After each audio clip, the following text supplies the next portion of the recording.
Thanks for being our first guest. I'm honored to be your first guest. We are so excited about this. And I told you I was going to hype you up a little bit. So I think we're just going to start doing that. We're going to start by hyping you up. Hype squad So you activated. feel really comfortable and really awkward right away. Well, you know what? My love language is words of affirmation. So I am here ours. for this. Yeah, Okay. so is ours, which is maybe why I thought to do this. Yes. But listen, okay. So the year was 2018, I believe.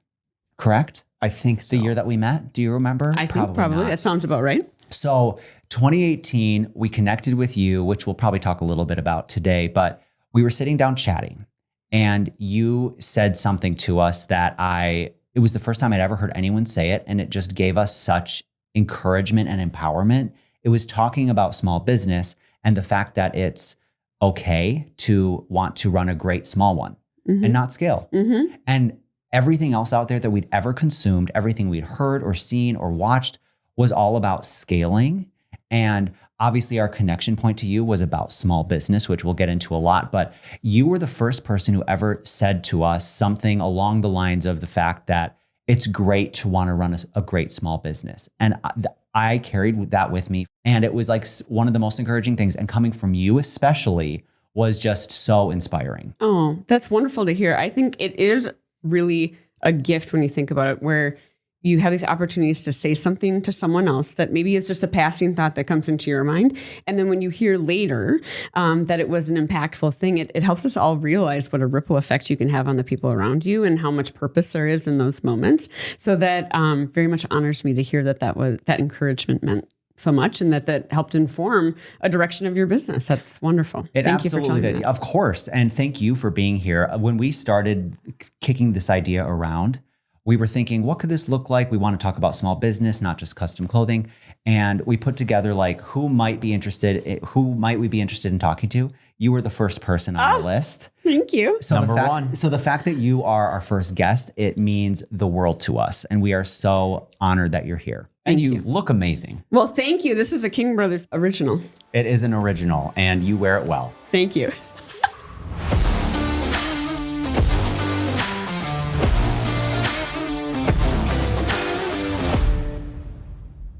This is Appointment Only. We are joined in studio by one of our favorite people in business. Amanda Brinkman is here on Appointment Only. Thank you so much for being here, Amanda. Thank you for having me. So here's the deal about who Amanda is. She may look familiar. In fact, she probably does if you're watching this. Amanda's the creator and host of Emmy-nominated Small Business Revolution. It's streamed on Hulu.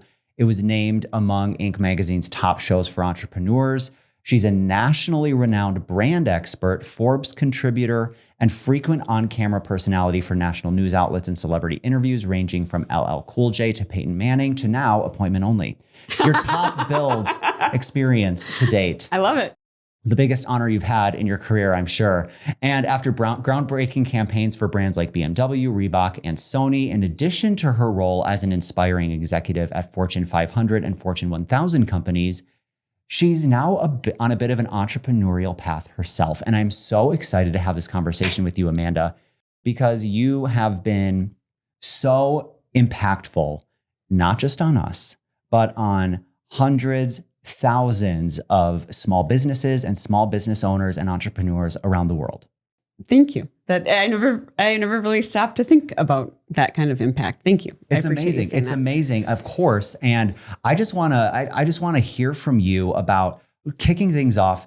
What exactly is it that caused you to find this passion for business? Yeah. So I spent my entire career in the marketing space, as you mentioned, working for different companies in the healthcare sector, CPG, financial services. And then I ended up at a company called Deluxe, and they were known as a check printer, and they were about to celebrate their 100th anniversary as a company. And they had really started to shift their products and services more towards helping small businesses. And so when I was hired as a chief brand officer, my job or the task in front of me was, how do we use our centennial celebration to reach more small businesses and kind of use the centennial to talk about our future and not just our legacy or our past products. And so as a marketer, whenever I started a new company or in a new sector, I love to go out and spend time with the customers. I mean, you guys know, like the closer you are to your customers, the more you have better insights. You can scale your business in the right way. How do you communicate with people if you don't understand what it's like to be them on a day-to-day basis? As the business world, we're so data rich now, but nothing can replace kind of that qualitative, almost ethnographic, like anthropologic like research. So I was out spending time with small businesses in order to kind of come up with what will be our idea for reaching small businesses. And as I was out meeting with small businesses, I was just so moved by their stories, why they started their business, what's hard about running their business, what they were learning in building their business. And I thought, I had spent my whole career trying to prove this thesis that companies can do well by doing good, and doing well by deluxe standards would be raising our brand awareness with small businesses. And it struck me that doing good for small businesses would be to drive more business. And could we use our platform to actually create a movement, to get people to understand the importance of supporting small businesses? So not just saying that we love small businesses, but like putting your money where your mouth is and supporting them. And so we decided to do something called the Small Business Revolution, where we featured 100 small businesses over the course of our 100th year. And we rolled those out throughout our centennial celebration. And then it evolved into an unscripted reality show on Hulu, and it had a life of its own. But that's how it all began. It was really a marketing challenge. How do I help this company reach more small businesses? And again, as a marketer, I think you do something good for the people you want to reach, and it organically happens. It was interesting because obviously that was our introduction to you, was through watching the show. And I remember watching was it the Wabash season? Was that the first season? That was season 1. Yeah. The Wabash season. Wabash, Indiana. Correct. Yeah. We were watching the season, and because at the time, I believe, obviously Shark Tank has been on forever, but there was The Profit, which was also a small business show. And We've always loved like business focused TV shows. Mm-hmm. And of course we know that there's some, you should say this and do that. And we know that there's some scripted stuff, but I don't know who found out about the show. it was probably you. You generally do. Yeah, it is usually me, isn't it? You have such a finger on the pulse. I do. I know what's current. He's so checked in. Yeah. When it comes across his desk, he's all over it. That's right. Well, anyway, I guess I discovered it, and we started watching it, and then we actually started watching it at work, which felt so weird to like queue up a show while we were in between appointments. But we just like got so into it, and we grew up in a small town.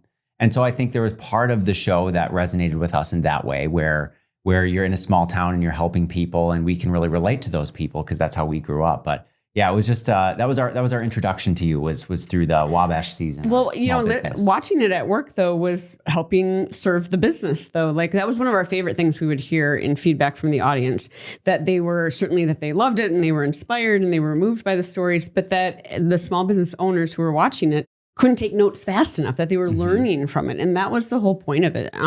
For those in your audience who might not be familiar with the Small Business Revolution as a show format, it was essentially a small business makeover show. And as you know, each episode we would work with a different small business, and we would help them with their marketing, their finances, operations, and then some sort of physical renovation to the space. And we really were defying the category, though you named some of the other shows that were often shared the same breath in terms of, business shows that were focused on entrepreneurial aspirations. But what we were doing that was different from the tropes of the category was we weren't creating faux drama. We weren't feeding lines, because the whole thing is you don't have to create drama when you're featuring a small business. That's right. There's plenty. Yeah, it just exists. There's tons of stress already. You don't need to actually create it. So, especially when you start talking about the finances. 100%. When you will be start dramatic. opening the books, my goodness. that's when the drama starts. Well, we used to always say it was a small business makeover show with heart. Like that was a really important part. And even when the show was early on and we were seeking distribution and talking to the different streamers and the different networks,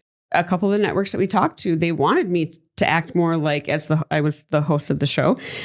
They wanted me to act more like Marcus Lemonis and kind of like, and do the kind of the yelling and how could you get this wrong? And it was like, come on, yeah. Badass. And it was like, that's not the ethos of the show. I don't think that's not me. And that's not how we want to walk alongside these businesses. I think we can for sure help them run it better, but we don't need to make them feel stupid in the meantime. That's not, how is that helpful? Right, They might think that makes great television, but I think people loved our show because it didn't do that. And it still was dramatic and interesting, and there were stakes, and we didn't have to, make people look silly on camera to do that. Yeah, well, I love watching people get screamed at on TV. But it is a weird human need. who doesn't love that? But one of the things I remember about watching the show and feeling so connected to it was the fact that I remember you in particular were so respectful of these people and these business owners. And a lot of, when you're watching and you've been through it, there are a lot of things that feel basic to a lot of people, but then you forget, like, I didn't know this all the time either. I learned this at one point too. We all learned something at some point, and we don't know it forever. So I remember thinking, wow, like the way that she's communicating that, not only is it very clear and direct, but it's respectful, which is totally different than what you're finding on TV. Yeah. And I think too, one thing that was unique about the show from my perspective was, I think that type of a show where there's clearly a lot of heart behind it and it's coming from a really solid place of wanting to help the businesses as opposed to wanting to make good television, is it helped the entrepreneurs watching, I think, actually learn and figure out like, oh, okay, I know I shouldn't do this, but I could do it in these ways and actually understand how to do it, as opposed to like, you don't know your numbers, what's going on? Yeah. So I do think it was a breath of fresh air for sure. Thank you. Just the way that the show was and the way that you were as the host and kind of pulling back the curtain on small business ownership. Well, and kudos to you for starting this podcast. I think one of the things we learned is that entrepreneurs want to learn from other entrepreneurs. Even if that entrepreneur doesn't have all the answers, there's something about like, well, you get what I'm going through too, because you're doing it as well. So when you come from, a corporate office and you say, you know what you should be doing, there's a certain level of like, you don't know what it's like to actually have your personal money in this business or your house mortgaged in order to buy the oven to be able to meet the demand of the bakery. So I think it's really helpful to to learn through someone else's experience and someone else that you feel understands your world as an entrepreneur. It's hard to be a business owner. And you referenced it earlier, but like most people, when they start a business, it's because they have an idea or a passion for something. They're great at making croissants, or they really care about early childhood development. How does that possibly translate into understanding how to use social media to grow your reach, or understanding what your numbers are or what they're telling you, or how you should think about scaling the business? Those aren't always, that's a whole different skill set. And so it was a blessing for my team and I to be able to use what we know how to do to help entrepreneurs to then help those business owners sit more squarely in something that they really have a lot of passion for and see a lot of purpose in. So you did, how many seasons of it was it? 6 seasons. 6 seasons. So, and it was all over the United States. And were there a couple things that you noticed season over season that were strong themes that either most small business owners weren't understanding, or that you kind of walked into a small business assuming I'm going to have to probably share this piece of bad information with them or whatever it is? Yeah. The list is long. Yeah, I bet. But I think also it's affirming to know that the things that most small businesses struggle with. And so I think that was also very affirming for the small businesses who are watching the show, that they were like, oh, phew, it's not just me. I'm not the only one. Who doesn't know that piece of it. I just think it just makes you feel just better. Yeah. But crazy enough, the number one thing is that businesses don't understand how to use their Google listing. And so they aren't updating their hours. They aren't updating the phone number. The website link might not work. They're not using the categories and the metadata you can use within your Google listing to be findable online. We worked with an incredible restaurant here in Minneapolis for season 6. We brought it home, and we can talk more about that. But they weren't even listed as a lunch spot, and they were curious why they weren't getting more lunch business. But people search. One of the biggest tips is like, just pretend you're the customer and then go to your search bar, and most people do their searching through maps if you're a retail or a restaurant or coffee shop, anything like that. And so search the way you think your customers are going to search, and most people are like coffee shop near me, lunch spot open now. Like and so a lot of times you're missing what we call search authority or search volume because you're just not listed in the right way. And so it's time well spent, and your Google listing doesn't cost you anything as a business. It costs you some time, but it's very simple to use. And so almost every town that we would visit in determining the winning town, there's a whole process for it. And every town that we ended up featuring, Julie Gordon on our team, who is amazing, would go like door to door and help all of the businesses fix their Google listing, because it's like the easiest way to start bringing in more customers. Absolutely. So I wish it was more of I don't know if I wish. Isn't it surprising that it's not a more complicated answer? Like you would think it's like cross-functional scalability, surplus inventory. I don't know. Jargon. No, it's your Google listing isn't working for you. So yeah, that's the number one thing we always saw. What about like as far as the numbers go? Because I feel like so many small business owners, they don't think, and I mean, I'm speaking for us too. We do not think necessarily with finances first and foremost. We got into our business because we're creative. And then all of a sudden you're figuring out taxes and profits and all of that. Was there something that you noticed across the board with lots of small businesses that they weren't really maximizing as far as their money went? Yes. So I actually think the pandemic helped some businesses because there was a forced moment where you had to, or the businesses that not only survived the pandemic, but could thrive within it, really figured out what is making me the most money in my business and how do I double down on that and ignore the rest until we get through this. And that kind of judicious analysis is actually really healthy all the time. So we see a lot is that entrepreneurs, the thing that makes you an entrepreneur is that you have ideas, right? And you believe in them and you believe that you can scale them and bring them to people. And so that is the very thing that you have to also watch out for, is that you have a lot of ideas. And ideas can be expensive. And adding, I don't know about for you guys, but like if you had a certain fabric line or a certain additional offering, there's an investment that has to be made to do that. And it can be very tempting to do it. And so when we talk about people knowing their numbers, it's really about understanding your profitability. It's really understanding what are your highest margins and how are you making sure that you have a lot of volume around those items in order to then also be able to invest in some of these more creative things that bring you joy or are fun or could be potentially a growth, but you can test into them. Instead of investing in this big inventory purchase, is there a way to kind of dabble, see if there's interest, if the market's demanding it?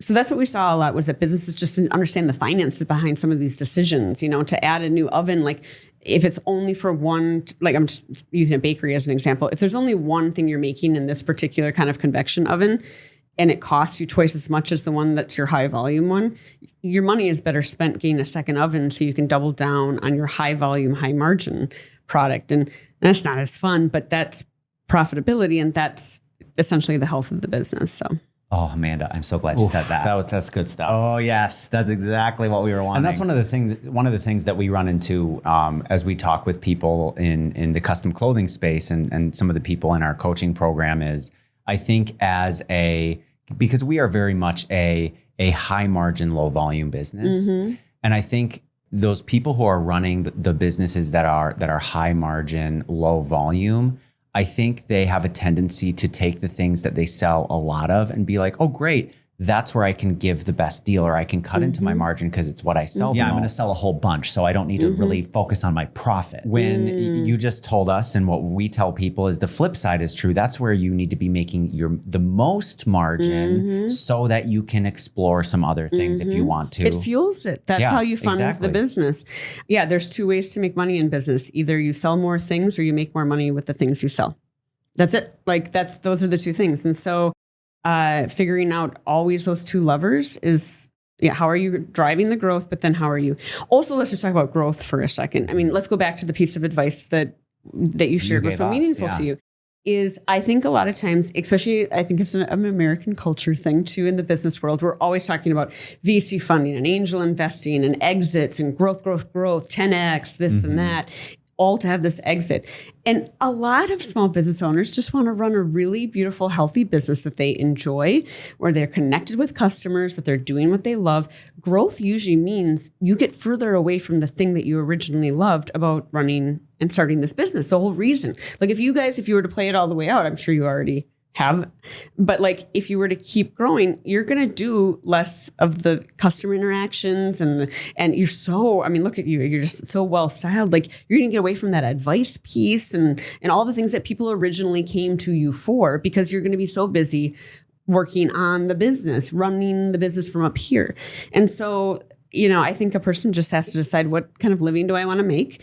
And then growth is fun, but at what cost? There's always a way to make more money from your business, but at what cost? Are you sacrificing something personally in terms of balance? Are you sacrificing working on the thing that you actually loved and where you can grow your business best? I stand by that advice all those years ago. Like, I think, why are we always so focused on the growth piece? Like, just a really healthy business is a great option too. Yeah.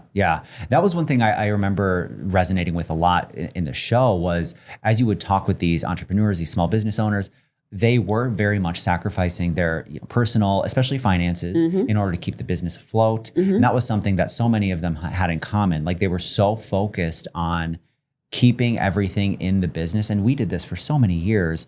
And it would often take an outsider, someone like you or someone else from your team, to come in. And I can't remember who it was specifically, but there was someone I remember you really pushed, like, you need to pay yourself. It's time for you to make some money so that you can live a life and you don't have to just be stuck here all the time working.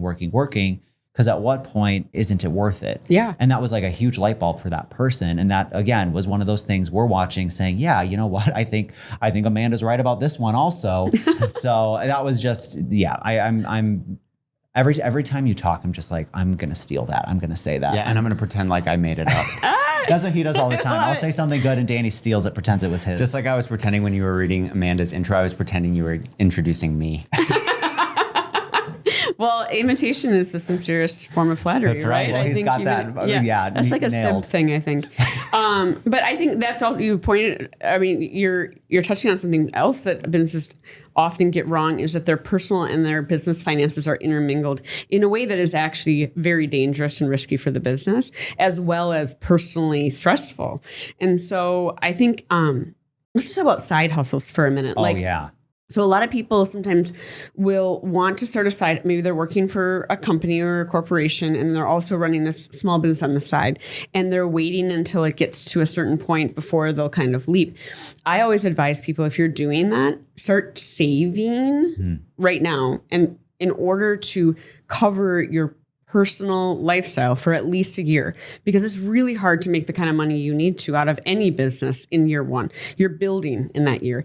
And so to jump from a corporate job where you might have a 401k match and health insurance and all of these different consistent paycheck, to all of your, like, the safety and health of your family relying on this new business, it's too much stress. It's too much. It's going to take all the joy out of what could be of starting that business. So if for any of your listeners who are thinking about starting a business and are currently employed by someone else, the biggest thing you can do is reduce your expenses in life right now and save in order to buy yourself the peace of mind of letting the business mature the right way.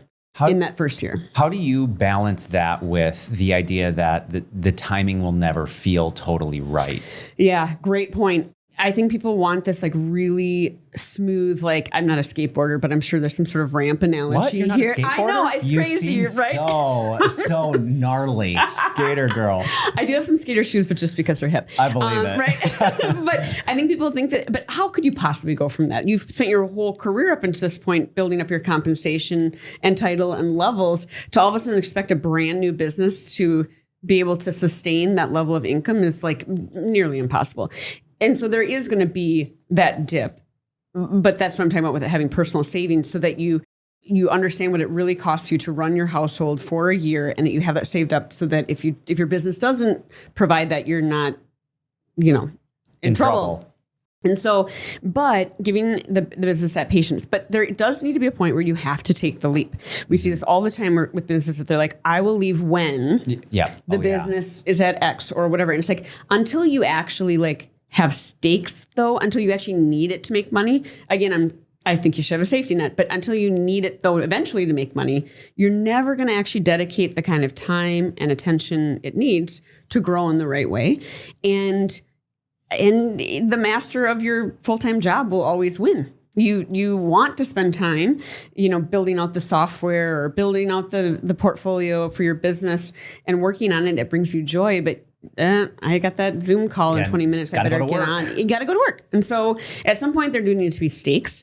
But I'm just cautioning that people make sure that they have a financial, personal safety net that isn't tied into the business that can cover them so that until the business makes the money. I like that. And I think our story in going all in was we had to remove any sort of a safety net. And thankfully we knew so little about money that it worked. And we're we didn't know what we didn't know and it worked out okay. Yeah. And looking back, it's like, that was obviously the right move. But now I feel like when we have this conversation with people, our attitude is more like that. Just, hey, be careful, be cautious, because not everybody is cut out to leave everything, and not everybody has the ability to turn their side hustle into their main thing. It's true. So I like that you said that, because there was a time shortly after we had gone full time and we're all in where we were like, everybody should do this. I don't know why everybody does it. Our advice to anyone, no matter who, is go do it, go full time. You won't be sorry. And that's not great advice either. You have to have first of all, cojones, and then you have to have the stomach for it. It's a different kind of journey. It's not for everyone, and it can be quite stressful. And I think sometimes people do mistakenly take passions and hobbies and think, how do I make money from this? Because people always say, if you do something you love, you'll never work a day in your life. However, you can also squeeze the joy out of the thing that was bringing you joy. I mean, unless you really think that there is a scalable, it's down to business basics. Is there market demand for what you do? Is it scalable? Is there an opportunity for it to be profitable? What kind of distribution would it require? You have to kind of test the wares of it too. I mean, you might love knitting, but is there demand for enough, little knitting animals? Can you make those little, my daughter loves those at craft fairs. There is a market for it. Clearly. 14-year-old girls at craft fairs, Knitting, that's funny. Okay, let's talk about something else that I think business owners often mistake. I don't know how you guys did it when you first started. We probably did it wrong. When you get into business with friends or family, there are multiple businesses we worked with where it was so scary from the outside to see how little structure they had around the actual legalities of the business.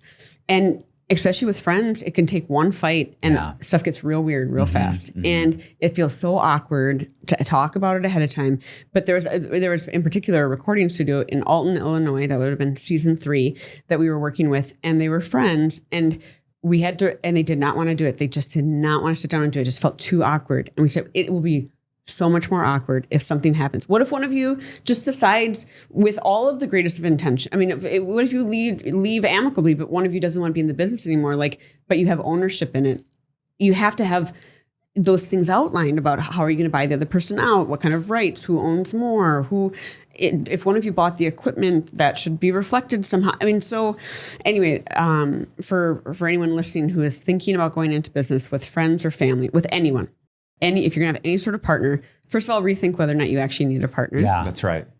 And then second, if you really feel like you do, be very clear about the ownership and have all of that set up, and hire and spend the money on an actual lawyer to help you with it. Because then it's not the two of you, but they'll ask you the right questions to make sure that you have it structured properly. It's like it is a prenup sort of, because it's a relationship, it's a business relationship, but it's just, nobody gets married thinking that they're going to get divorced. You never know. And the same with business. You don't start a business with your best friend thinking it's not going to work, but it often doesn't. So just, be safe. Yeah.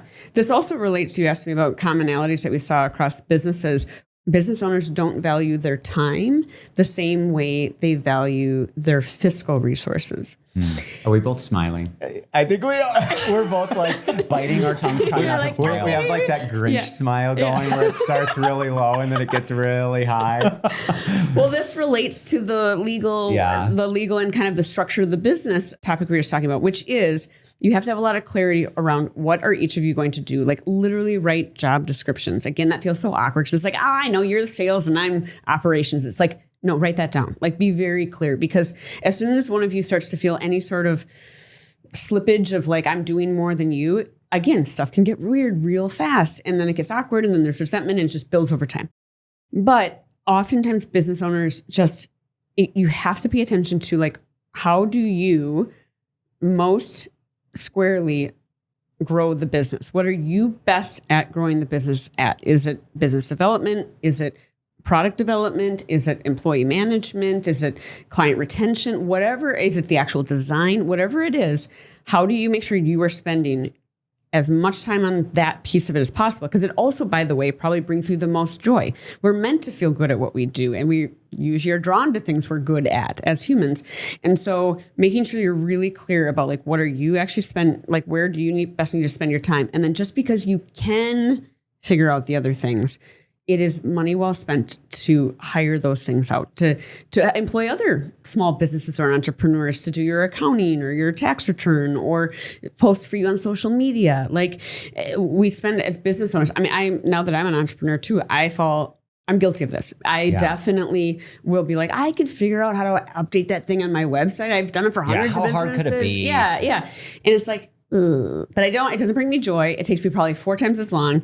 I'm like crossing my fingers, like, did I get it right when I hit like update site? And it's like, I mean, it's better that I hire a developer to do it, and they can do it faster, because my time is best spent out at events and things like that. As I'm a speaker now, and I need to just be out and about. And that is where I am best able to kind of grow my awareness and business. I do think that is such an underrated truth that most small businesses struggle with, because they do feel we feel the temptation as well to, well, I'll just do it real quick. And because it's not real quick, someone else could do it better and faster. And you hate it. And you probably keep procrastinating to do it, and it probably needed to be done, and you're going to miss a deadline, or you're missing opportunity, or so it feels painful to spend the money, but your time is your most valuable resource. There is value there too. We just always associate finances with the only thing that has value. Yeah, I don't know why that is. It just feels so much easier to think about. If you were doing the same job for someone else, your billable hourly rate would be pay up. Yeah, right. Yeah, let's go. But we don't think about it the same way for ourselves. Like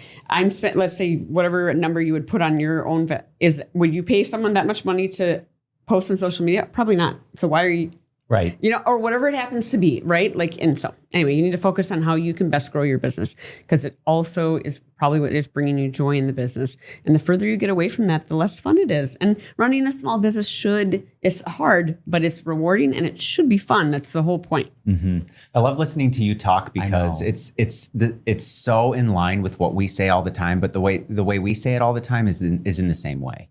So it's so great to hear you communicate things that we believe to be true, like your time is valuable, and the disconnect between, it's not just about, monetary value, it's about time, spent. And we're always saying this is the podcast we wish we would have had when we were, 10 years ago or whatever. And the things you're saying are exactly what we needed to hear then, that we weren't hearing in quite this eloquent of a way. And, we're over here, Danny joked about it a few minutes ago. We're over here like smiling like the Grinch as you're talking, because it's just hitting so close to home. And it's exactly what we needed to hear. It's really good reminders for anyone at any stage of running their own business. And for the listeners, I know that I hope they have their notes app open and are taking notes, because this is so valuable. I do think we should transition and talk about what you're doing now and the lessons that you've been able to transfer from teaching and coaching and building small businesses and supporting them to now all of a sudden you're doing it for yourself. Yeah. Tell us a little bit about when the transition from corporate and host of a TV show and all of that happened, how it happened, and why. Yeah. Okay. So about 3 years before I left, I started to dream about, first of all, more time affluence, a little bit more control over my time. I love what I do and I feel good at it, but I wanted a little bit more control over when and how I was doing it. And so I really loved how the Small Business Revolution was a beautiful case study in how a company could do well by doing good. And again, I felt very passionate about that it shouldn't be so binary that either you're a company that makes money or you're a nonprofit with mission. How can a company actually advocate and make a difference in people's lives? And so I felt like I had this beautiful case study of that, and I wanted to go help other companies do that. But I didn't necessarily want to go be an executive at another company to have to do that and spend another 10 years at a company. I wanted to be able to do that through film. And so I wanted to start my own production company to help other companies create these long form shows or documentaries. And so I launched Sunshine Studios. I learned a lot in certainly starting that business. But the other piece, the reason I left was because I wanted to be able to dedicate more time to speaking. I feel great purpose in affirming and encouraging people. You've seen it in my work with these entrepreneurs and small businesses, but I really feel like speaking allows me to do that at scale. I am able to, I love having conversations with people one-on-one after a keynote, but also I'm able to share some of this inspiration from a stage. And so I felt a lot of calling to go do that. So I left to start my own film production company and to go out and speak. And I thought what I was going to go out and speak on would be on how companies could do well by doing good. It was my TED Talk was on. It was what I had been booked to speak on up until then. But I had prepared everything about my exit from corporate. We had saved up personal finances. We had all of our personal finances in order. I was really planful about what my team would do next after I left, how we would wrap the show. I had planned everything about it. I had my LLC and all my partnerships lined up for the studio. But the one thing I did not prepare myself for is how much of your personal identity is tied to what you do. And because I was working on something that was so meaningful and was truly, as you mentioned, changing lives and entire communities, I started to associate my personal purpose with that work. And so when I left and the show wrapped, I felt like I had left all my mojo there. And I remember the first cocktail party I went to, and someone asked me that classic question, what do you do? I used to have a really sexy answer. I'm a chief brand officer at this big publicly traded company. I host a television show on Hulu. I mean, I would never say it like that, but that why was not? kind of the answer. You would call Kenny and have him give you the intro. But that was kind of the answer. And that was like a much better answer. But the first cocktail party I went to and someone asked, Sunshine Studios was going well. We had business. I was being booked to speak. I had a good story, but I could not spit out the elevator pitch in a way that made any sort of sense. Yeah. And I remember just standing there and just hot tears behind my eyes.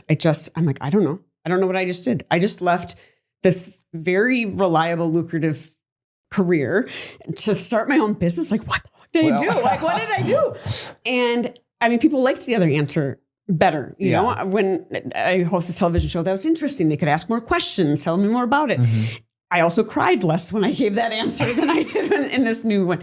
So I started to recognize that I was having a bit of a kind of a personal purpose crisis. I was so focused in my career thinking about brand purpose for all the companies I worked for that I had forgotten to think about personal purpose. And I think when we think about employee engagement and we think about kind of this quiet quitting, or I just heard the term the other day, quiet cracking, like people are... Quiet cracking? What's that? It's just like you crack? Like people are just like not doing well. Breakdown? Yeah, okay. They're just not feeling fulfilled in what they do. And I think the pandemic opened our eyes to a different way of living. And I think we all promised ourselves we were going to make different decisions. Yeah. We're going to be more judicious about what we let back on our calendar. That's right.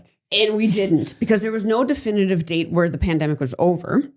It was like life slowly like reemerged. Right, but it's not like it was before. It's like some weird cloned version of before, right? Yeah. Like restaurants close at 9 now. And since when? Come on. Or just like weird stuff like that. It's like, this is just not as good. Anyway, I feel like people are just really struggling with it. And I think the answer is to see purpose in your work starts to solve for some of that. So anyway, so I started doing the research. I wasn't going to just sit there and like boo-hoo. I'm an oldest type A. I'm like, I got to get to the bottom of this. And so I started just doing tons of research. I started reading any book I could get my hands on, listening to podcasts. I went on yoga retreats to the desert. I did a listening tour. Anyone I would talk to, how do you find purpose? I was taking copious notes, becoming a voracious collector of ideas. Did you ever do what is it? It's that thing where you like go to the desert and you take the thing and then everybody's like puking. What is that called? Oh, ayahuasca? Yeah. No, I did not do that. Okay. No, I did not. I didn't go quite that You didn't far. try I heard everything, stories. man. No, So not you didn't- everything. you didn't do Not everything. everything. I mean, I tried Reiki, but no really? throwing Okay. up. But I've heard that can be very. I mean, I wouldn't know. That's why I was going to ask. But I tried just You're about trying everything. almost everything. just shy of that. And I started to find some things that were making me feel better, some things that made me feel grounded, that reassured me around my purpose. But I also found that I think we've gotten the concept of purpose a bit wrong. And I'm like, I got to start sharing this with people, because everybody I was talking to, especially on the listening tour, they were also struggling with it. Even though they had some answers for me, they kept saying, I keep trying to find my purpose. I cannot find my purpose. And everything I read, every time the word purpose was used, the verb finding was used in front of it, meaning there is some sort of action you have to take, and meaning you don't yet have it. And that, so I said, I gotta package this up. I gotta go out and start speaking on this. I gotta tell people about it, help them feel better, and help them readjust how they think about purpose. So do you want to hear how I think about purpose? I'll give you the big, so the Purpose Pursuit keynote is like organized, and it's an online course too. It's organized like one big conclusion, 3 ahas, and like 5 ways to see purpose in your life. So the big conclusion is that I think we've gotten the concept of purpose a bit wrong. We do use the term finding, which implies that you have to take some sort of mythical, magical path to find it, some sort of woo-woo in the desert path to have it be revealed to you. And then we've given purpose a big capital P, and we talk about it like it's something we'll do someday or find someday. And I don't think purpose has a big capital P. I think it actually has a lowercase p. I think purpose is much more about thin slicing our life. And it's interaction to interaction, email to email, client meeting to meeting, how we talk to the parking attendant, how we interact with all the people around us. Like all of those moments in accumulation is actually your life. That's your legacy, is how you treated people. I think we've talked a lot about knowing your why, which I love that that's part of our lexicon now. But what I'm trying to advocate for is I think your how is just as important. How you do your work, how you treat other people, how you make people feel. I mean, in a customer service-based business like you're doing, like you have an opportunity of this incredible ripple effect for people, not just in the confidence they feel in the clothes and feeling like they're bosses because they have these incredible custom suits, but because you treated them with incredible dignity and hospitality, and it was a wonderful experience. There's incredible purpose in that. You have a big capital P purpose in the actual clothing business, but your lowercase p is just as vital to both the health of the business and your own meaning and fulfillment in life. Yeah, that's interesting. Those are our nicknames. Kenny's nickname is Little P and mine's Big P. I was gonna. I was biting my tongue. I was like, I'm not going to take it there, but of course, leave it to Danny to take it over the line. It's so true that so many people are kind of missing it, and I do wonder how much of that has to do with the fact that there was really no re-entry into our worlds. Like we had this long year of COVID, and then all of a sudden, we crept back in, and now we're like, oh crap, we're right back where we were, and it just feels so uncomfortable. So we're searching for something. And here you are sort of discovering what that thing looks like for you in your small business now. You mentioned you have a course where people can do this from home and at work too. What has that experience been like in getting into the online course world? Yeah, a lot of people were like, they would hear the keynote and they're like, this has to be a book. You should turn it into a book. And first of all, a book, the process just takes a long time. And I'm in the film industry and I like to consume content in this way. And so I said, I think I can take this keynote and turn it into 8 modules. So it's 8 videos and they're all less than 20 minutes and they break down a different principle from the talk in each one. I share more stories, more examples. There's like a journal prompt, something to think about for the day afterwards. So you could take it, you could watch one every Monday, you could watch one every morning for a week, and you could go through at your own pace. I just wanted to meet people where they're at. I feel like that's easier. I mean, I think we have great intentions to read these books. And then you read the back cover or maybe the first chapter, and then you kind of like sometimes personal help, personal growth stuff can feel a little daunting and a little heavy at the end of the day. Like, I don't need to read about becoming a better person. I just, want to go to sleep. Whereas this is, I just think, a very digestible format.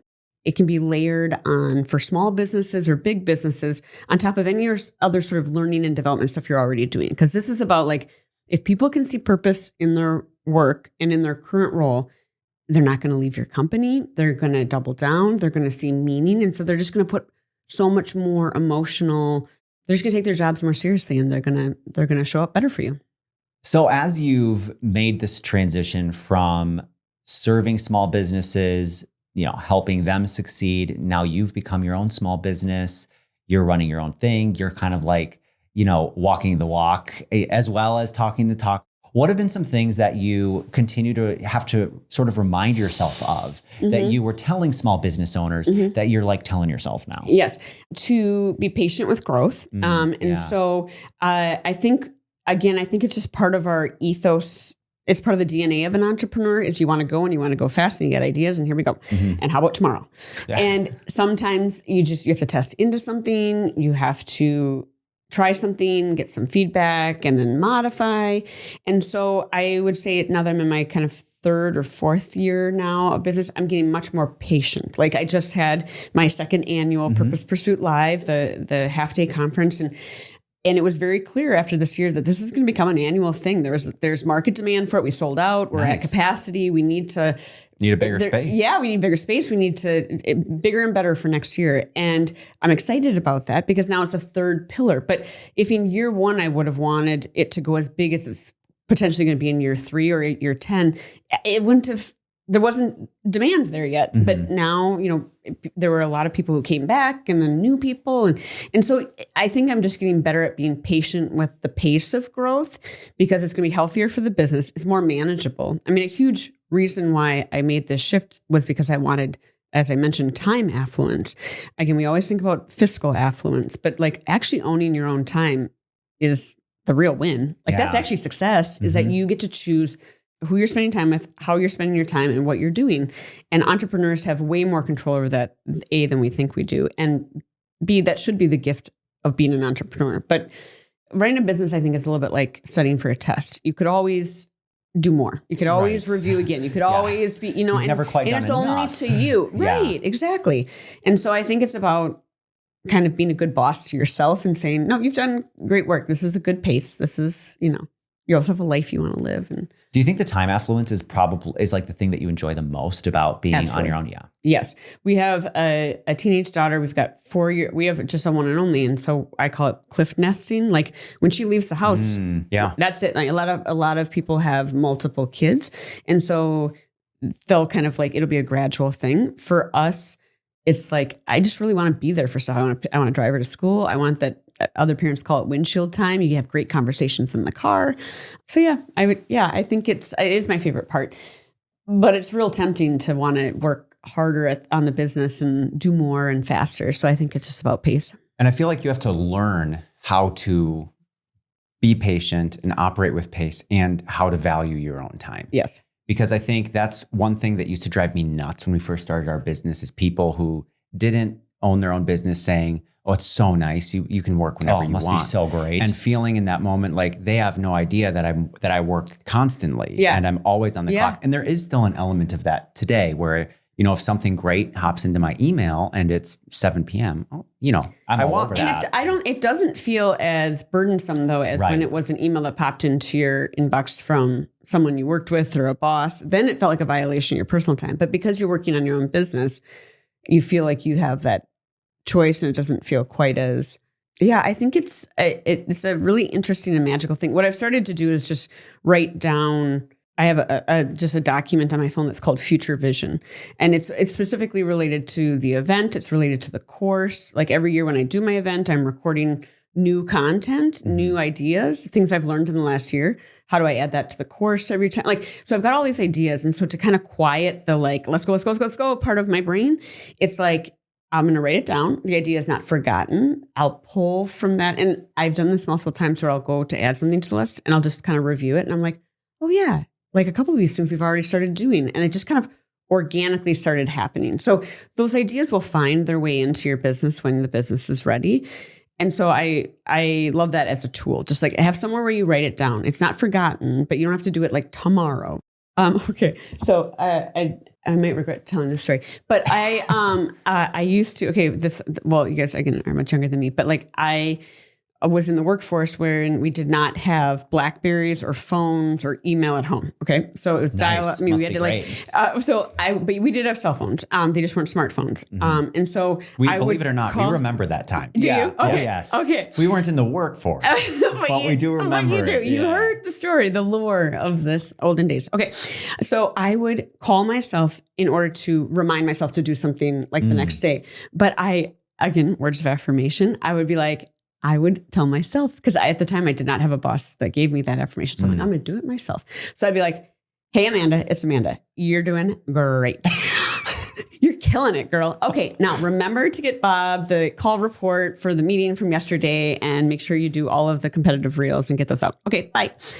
And I did that I love you, bye. Okay. And then I would do that for a long time until one day these big phones on our desk. And I sat down at my desk and I was getting my computer loaded and I decided to listen to my voicemails out loud, forgetting that they would be you just voicemails from me. And all my coworkers heard me saying like whatever version of like, girl, you are killing it. And they're you are bizarre. And so then I stopped doing that. Instead, I started writing myself emails. There we go. Promotion incoming. Yeah. Brace yourself. Yeah, things are about to get good. But I share that story just to say that I think sometimes we seek affirmation from outside, whether or not your words of affirmation, love language, degree of loving it. We all need that. We all need to hear we're doing a good job. And sometimes it needs to be you and to each other. And because sometimes you have customers who will tell you, but I think it's just really important to just stay grounded in your own truth and remind yourself that you're good. I do it a lot with speaking, actually, where when I get off of a stage and I have particularly positive feedback or the standing, like you could just tell like, whoa, this was meaningful to this room. Every time that happens, I write myself a little letter and I say, because if you have those days, I think as an entrepreneur where you forget or you doubt yourself, like, am I good at this? Is there anything to this? Or is this just a bunch of nothing? Like, is this smoke or is this a real thing? Yeah. And I'll write myself a note. I'll be like, this is a real thing. This is meaningful. It matters to people. You are good at it. And I'll explain, and I'll write in the letter why I'm good at it. And I have had to, on days when you're kind of forgetting that it's worth it, I've had to read those back, and it's really helpful to kind of like talk to your future self when you start to kind of doubt, because it creeps in for all of us. And I think especially in the entrepreneurial space, you don't have a lot of feedback. It's just, you only use the health of the business as your feedback. Right. But anyway. So. Yeah. For us, we operate with no news is good news. Yeah. If we're not hearing from people, that's a good thing. Great. Yeah. That's as good as it gets. Are you someone who, when you step off stage, you're like, oh man, everything I said was so stupid? Or are you like, that was pretty good? Like, how do you see it? From your own perspective. Every time I know it's of value because of what people say afterwards, but also I can hear it now. And I think it made me feel better. And so at the very least, that's a truth. Like that it helped me see purpose, that I'm not finding my purpose, that I need to be living in my purpose. And I have an opportunity to do that every day with anyone I encounter, and that the ripple effect we can have on other people is really powerful. And so every time before I step on stage, I say this little kind of prayer mantra, like, okay, if today's message is just for one person, if there's just one person today who needs to hear this, like, let this speak to their heart. Let this be for them. Let me be in service of this moment and in service to that person. And I always say it a little bit different. And every time it is like the most magical God moment, universe moment, whatever your term for it is, where people will come up and they will almost repeat it. They will repeat it like verbatim. Like they will say, you were speaking directly to me. You were speaking to my heart. I needed to hear what you had to say today. And what I think is fascinating is that what they say resonated with them. I mean, I make a lot, you've heard the talk. I say a lot of things within it. What one person says and then the next person in line, what they say spoke to their heart is different. And I think that's what's so affirming for me in knowing that the content's of value is that like there's something for everyone to take from it. And we hear that from the course too, where it's like there's something that's going to change your outlook on it. And sometimes you need to hear those things at certain times in your life. And some messages you don't need to hear right then. And others, it's like, whoa, like, how are you seeing into my soul at this exact moment? Yeah. Sort of going back to Small Business Revolution, because we're from a small town. We grew up in Wilmer. Did you know that? I did. Yeah. Oh, did we tell you that before? Yeah. I'm sure that but- came up. We're like always talking about the Cardinals. Go Cardinals. Go I Cards. think you guys are on like the welcome to Wilmer sign, aren't you? Like you're very successful Oh my entrepreneurs. gosh. You're like their claim to fame, I think. I'm on one side, Kenny's on the Actually, other side. you're how I know about Wilmer. So yeah. Okay.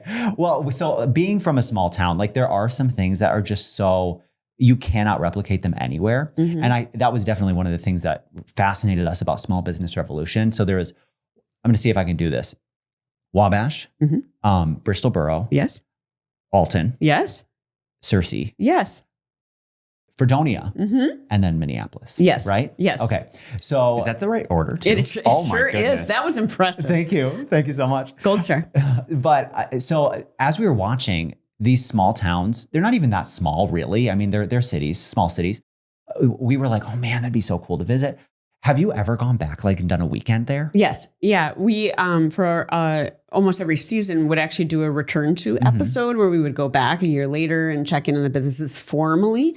But informally, we've gone back. I've probably been back to Bristol Borough the most. We have some dear friends there, Ron and Michael. You see Ron in the Discover, Learn, and Grow episode, the early childhood learning.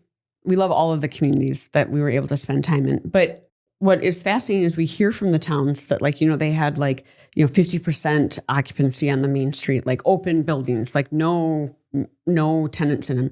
And a lot of them have one now. Wow, and it's that's years later. And talk about ripple effect. I mean, it's no wonder I started to see my personal purpose in that work because it was truly not just changing the lives of the businesses we worked with, but the families who worked for those businesses, the entire community. And even if it wasn't a business that we featured, all the businesses we would host marketing seminars and we'd go door to door and help them.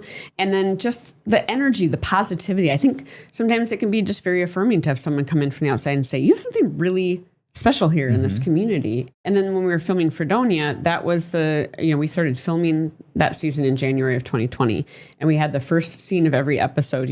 We would film the first scene of every episode on one shoot and then come back 2 weeks later. And that's how all the episodes came together stacked because it was in real time. You're seeing the progress for each of the businesses. And so we had the first 2 scenes of every episode in the can, as we say.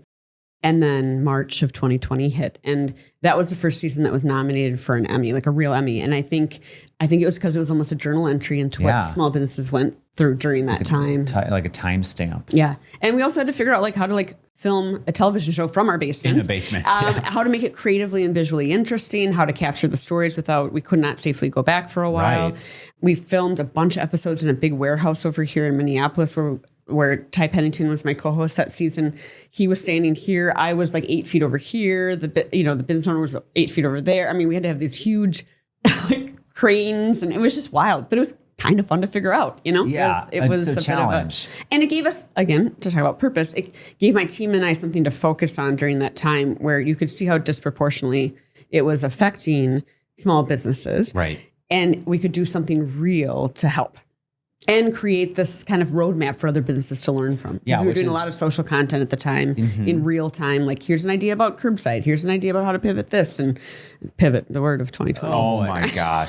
And dials, cranking the dials up. Did that give you it gives you a flashback? Uncertain I times. do find that it is sometimes a little bit triggering to watch stuff and watch shows that, I mean, you guys filmed and there were some, many drama shows and all of that were filming and they were doing mask episodes and it was hard. It's hard to watch sometimes because it just takes you right back. It absolutely does. For any of your listeners who want to watch the Small Business Revolution, after I left Deluxe, they did not continue with the Hulu relationship, but season 6 is still available actually on Sun Country Airlines, but all of the seasons are still available on YouTube. Okay. And if anybody watches episodes from season 5, there is a distinct moment within all the episodes where you literally the first 2 scenes are in person and they're pre-time.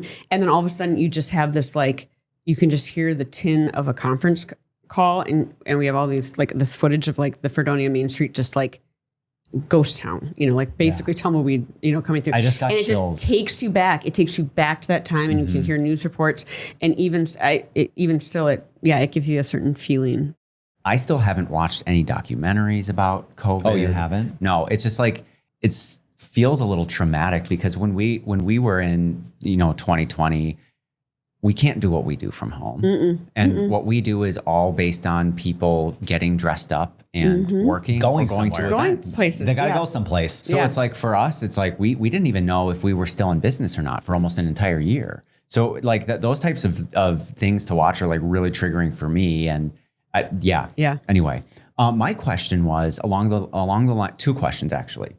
One, I want you to define what your definition of the word scale is, because you've said it multiple times now, and you're talking about it in terms of some of the small businesses from the show and other things. So I want to hear your definition of scale. And when you say, is it scalable, for example, like what does that mean for you? It means, can you take that same idea and deliver higher volume on that idea? Can you reach more people with it? Like scale in my space would be, I took my keynote, which served the rooms of 2,000 people at a conference, and now I can scale it, meaning reach more people or anyone, because it's an online course available to anyone, whether or not they're at the conference. So like I took a product, I suppose, or a service in this case, and figured out how to scale it so that it wasn't just limited by the room or the conference meeting planner hiring me for this keynote.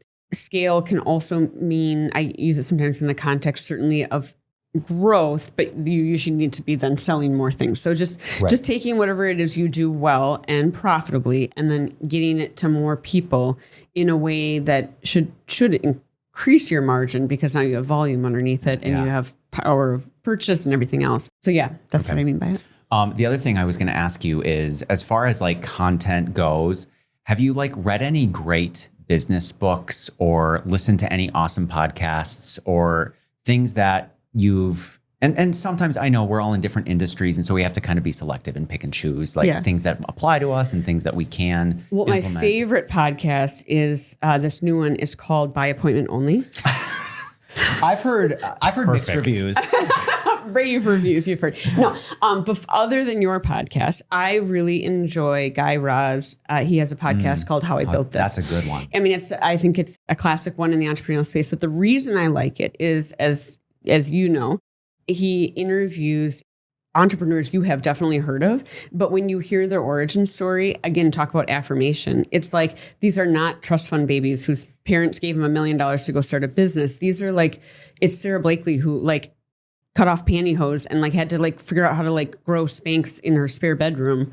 I feel like there's a lot of power in hearing these entrepreneurs we look up to, how hard it was at the beginning, because we do this with everybody. We do it with influencers or celebrities where we're like, well, that was an overnight success. Right. Yeah. And most of those people will tell you is like, yeah, it was a 20-year in the making overnight success, because you don't see the hard work ahead of time. So I think he does an excellent job as a journalist and as an interviewer, helping uncover different learnings throughout those early years that maybe can be very helpful to an early entrepreneur to say, okay, if the guy who started Sam Adams struggled with those things and had to go bar to bar with beer bottles in his briefcase to get them to carry it, I can keep the slog on too. Mm-hmm. Yeah. That's interesting that you mentioned those, because when you say the Sarah Blakely, I can put myself back in shoveling my sidewalk at my house, and the Sam Adams one, walking around the park near my house. Like I've listened to both of those, and I know exactly where I was when I listened to those episodes. If the answer is no, that's okay. But is there a specific industry that if someone's thinking about, I want to start a business in this industry, you would say, be really careful about that industry in particular? Oh, and the answer might be no. I don't know. I mean, I haven't thought of one. I mean, I know restaurants are notoriously difficult. but notoriously rewarding. I mean, talk about living in service. Like, I think that's the whole meaning of life, is like, we're here to be in service to each other in whatever way we're uniquely positioned to do so based on our skills and our interests and our journey in life. And restaurants are like the ultimate service. And so, yes, I think restaurants can be tough. I think it's interesting. I think, people are really worried about the creative space and With like AI. Yeah. Oh, sure. But AI can't come up with ideas. Like, you still have to have a human brain come up with an And idea. some of the ideas they come up with, like, so bad. Cuckoo bananas. Like, it's crazy. Like, it's a real nutty robot. But Oh, do you guys do this when you talk to either your AI or like your phone? I'll be like, hey Siri. I shouldn't say it too loud or she'll turn on. She's gonna but be like, listening. yeah, Wow. she'll be listening. And then she'll say something and I'll be like, thanks, girl. Like I'll like thank her and she'll be like, you're welcome, Amanda. Like, You she's talk to Siri like you talk yeah. to yourself in your voicemails. I don't want to ever be out of the. They say that you actually aren't supposed to like thank ChatGPT because Why? even the response requires water. But what I find disappointing about that is I don't want us to get out of the habit of thinking, even if it is a robot, even if it isn't a real person on the other end. I don't want us to get out of the habit Well, yeah. as humans of thinking. Anytime So I'm asking Chat something, I always say, please. I do say do too. thank you, but that's actually good to think about. I do sometimes I'll say to Chat like, really great try. Like I'm always very, and it's like, God, dang it, man, it's not a computer. You're Like, doing it's nothing. great. Yeah. Like, I really appreciate your effort. I still talk to it like, copywriters and art directors I used to work with in the ad world, like don't want to hurt its feelings. But sometimes AI and different tools and any technology throughout the evolution of technology helps us reach more people more efficiently. Mm-hmm. And that a healthy scale means that you're able to reach more with the lowest amount of output and the lowest cost. So Yeah. Valuing your time is a great lesson, and it is one that you have managed to nail. It is one that we preach and we practice it too. I want to value your time. As we wrap, I'm curious if you want to just leave listeners with one final piece of wisdom, advice. You have a tendency to give good wisdom and advice. So I want to give you another opportunity to just kind of like leave people with something that they can chew on as they think about this episode. Yeah, thank you for asking. So this year at my Purpose Pursuit live event, I shared my core principles of purpose, and I'll do that every year. And then every year I'll share things I've learned in the last year. And this year I talked a lot about the concept of contentment, which is something I really struggle with. I think when you're a striver, when you're a driver, I think it is very hard to like sit in the joy of these beautiful lives that we have built. We're always like, we always say like, oh, we'll be happy when we reach X revenue, or we'll be happy when this project is launched, The or we'll be arrival happy. fallacy. 100%. And then you get there and then you're like, cool for like 20 minutes. And then you're like, move the goal line. And you never sit in it. And I think we talk a lot about pursuing happiness. And I'm trying to be really, really, really focused on pursuing contentment, because happiness is actually an emotional response to a mental state that is contentment. Like you actually feel happy when you feel happiness when you are content, when you realize what I have is enough, what I have is wonderful. It does not mean complacency. You should always still have goals and be driving and self-improvement and all the stuff. But to tell ourselves we will not be happy until we reach it is just robbing ourselves of the experience of our actual lives. We can be sleepwalking through our actual lives because we're always waiting for this one day. What are we in such a race for? The finish line is death. Like, Let's slow take your down. time. Yeah. Do you swear on this podcast? Oh, absolutely. Okay. Let it rip. So the name of my book will be CTFO, which is chill the fuck out. Like we need to just calm down. Absolutely. And figure out how to be content. We need to figure out how to see purpose in the day-to-day life, how to enjoy these beautiful lives that we have built, because what exactly are we waiting for? So that is my advice. I think that I will leave people with is like, how can you seek more contentment? Especially if you've built a business, you've done a remarkable thing. Mm-hmm. Enjoy the journey too. Love that. I love that. That is absolutely the purpose too of Appointment Only. And we're trying to encourage ourselves, anyone listening, to enjoy the business they're running and not allow their business to run them. And that's exactly what you're saying in contentment. It's possible. And it's so good when you can wrap your mind around that idea. Mm-hmm. We're a new podcast. We would love your love in the form of reviews, ratings, subscribe, follow, all the things. We're so grateful that you've stopped by. And Amanda, we are so grateful that you've stopped by. Thank you. Our very first guest episode, and what a banger it was. It's all downhill from here. Oh, no, I don't think that's true. Just give us a 5-star rating and subscribe, and then you can unsubscribe and you can take your rating away because it's all downhill from here. No, don't plant that seed. No. You're going to want to be coming back for more. But listen, Amanda, thank you so much. We are so appreciative of you. It's showing up to the podcast, but also just in general. Thank you. And everything that you have poured into small business owners, including ourselves. So thank you so much. Information about Amanda in the show notes. So you can head over there and you can check out everything that she's got going on her website and her her course and the purpose pursuit and all that good stuff. Thank you so much. Your appointment's over. We'll see you next time.